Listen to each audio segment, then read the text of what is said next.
Live as if your father was dead is one of the most important lessons I learned when I was younger.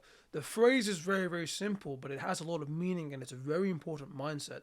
What it allows you to do is carry out extremely difficult tasks that you don't want to, just for, some emotional bullshit reason. But what it also does is that it forces maturity and it also forces you to hold high responsibility. And all of those characteristics is what a truly masculine man has, and that's what you want. The first interpretation is the interpretation that David Dida describes in The Way of the Superior Man. Very good book, by the way. It's to live your life as if you possessed no fear or worries about your father's expectations. Rather live to your own expectations and your own wants and be the person that you want to be. Now, of course, if your father instilled good lessons inside of you, keep them. I'm not saying you fuck everything that he taught you. That's really dumb. Don't do that. What I'm telling you is, if he's forced you to, I guess you could say, hold a mindset or go into something and achieve a goal that you don't want to do or you don't care about, don't do it, bro. Do what you want to do. That's what matters. Now, you understand what I'm talking about because every child has expectations from his parents. And if anyone should know, it'd be me because I'm fucking Pakistani, bro. I'm fucking Paki, man. And if you're Paki or you're Asian, you're Desi, whatever the fuck, you know that your parents are going to be like, okay, you'll be a doctor.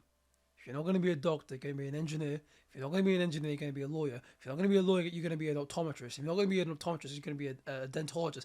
Like, what the fuck? And that whole path being forced upon you, forcing yourself to go through the education system and then going into university and doing this fucking shit that you don't care about, it fucked me up a lot when I was younger. I used to worry every fucking day about how rigid my fucking life was going to be. And I didn't get a say in the matter, and that made me a beta cock, bro. Superior man must learn how to live freely. The most important goal in your life, of course, aside from the worship of Allah subhanahu wa ta'ala, is to fulfill your purpose, to reach your dreams. And to do that, you must formulate your own goals and you have to achieve your own achievements. You can't follow your father's achievements or your father's goals because it's his own expectations. It's not yours. That's not being free and that's not being authentic, bro. And so to achieve this goal, or stepping back from our father's expectations or your parents' goals, whatever the fuck it is, that's something we can do. And in fact, in The Way of the Superior Man, a pretty good book, by the way, David Dida actually describes a way for you to do it. Now, I'm just going to take that a little bit and just make it my own shit, spin it, I guess. So just bear with me. What I did, for 3 days straight, for 1 hour, set a goal that you can accomplish, or do an activity you wouldn't normally do but you want to do, that goes against your father's expectations. So, for example, let's say you want to start a business. Very arbitrary example. Let's say you want to start a business. And again, very general. I'm just going to give you a rough example. And your father's like, you're going to be a doctor, but you don't want to do it. You want to be a fucking entrepreneur, whatever the fuck. Okay, for 1 hour, do some research on that business you want to open. What do you need to do to open it? Or you can make the model of the business. Understand what steps need to be done to open it. Create, sell goods, whatever the fuck it is, bro. It's very fucking simple. Do it without worrying about your father. And it sounds very simple, but it's not. It just takes a little bit of practice. Now, I mentioned 3 days straight for an hour. You may ask, why 3 days? Why for an hour? It's because you've just first started doing it. Eventually, you can up it. And you can go, okay, for 7 days straight, for 1.5 hours, or 2. And then you build it up slowly and slowly and slowly. But no matter what, you have to fucking step back if you have to. That's just the fucking goal. Step away from the expectations and achieve your own freedom. Achieve your own goals.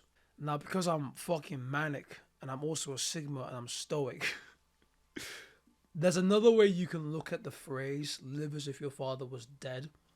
It's really morbid, but just bear with me. It's how I personally look at it. Let's say your father is present and you're a young man, so you're like 15, 16, 17. He's the only income stream in the family, as in he's the only one who works. He's the breadwinner because no one else makes any money. And then he passes. May Allah forbid. May Allah forbid my father from passing earlier and yours, bro. If he's already passed, I'm sorry. That was very rude of me. Anyway, your family grieves. Now, because everyone's grieving, no money enters the household because no one's working. So what do? Are you going to go run and cry? No. You're not going to fucking run and cry, are you, little shit? Or maybe you do because you're young. But what you have to do, and what you should do, is try and fill your father's shoes. Now you need to get up and support the family and become a fucking man. Early maturity or forced maturity Emotionally and financially, you have to take care of your family, not because you want to. Obviously, you want to, but it's a very difficult job. And you don't want to go through that difficulty, but it's not because you want to do it. It's because you don't have a choice at this point. You fucking have to do it. You're the only one who can actually get it done. Incorporating specifically this mindset skyrocketed my performance and easily allowed me to do some really difficult shit. So, for example, in my younger years, one thing I was really scared about was working, like getting a job and making money and all this stuff. Because what I used to ask myself, or what I used to mentally torture myself with, was, what if I do bad? You know, what if I fuck up? And what if they fire me? Whatever. None of that shit matters because there's no fucking money coming in. Like, no one else works in the family because that safety net you had, your father, he's gone, bro. You can't say, oh, I don't need to work. My daddy bringing the money in. He's fucking gone, bro. There's no money coming in. And if you don't work, your family's fucked, my G. So now you have to go and fucking work. You have no choice. Go and support your fucking family. Don't fucking matter what happens. This mindset is very, very extreme, but it forces maturity. It forces you to not worry about the fucking meaningless emotions about performing an act or doing something that's difficult, bro. Because time's running out. Bills have to be paid. Hurry the fuck up. As a man, don't fear the leap. Understand that you eventually have to jump in no matter what. So just jump in and embrace it. Do it like a warrior, with grace and finesse, like a son of sergeant. Like me.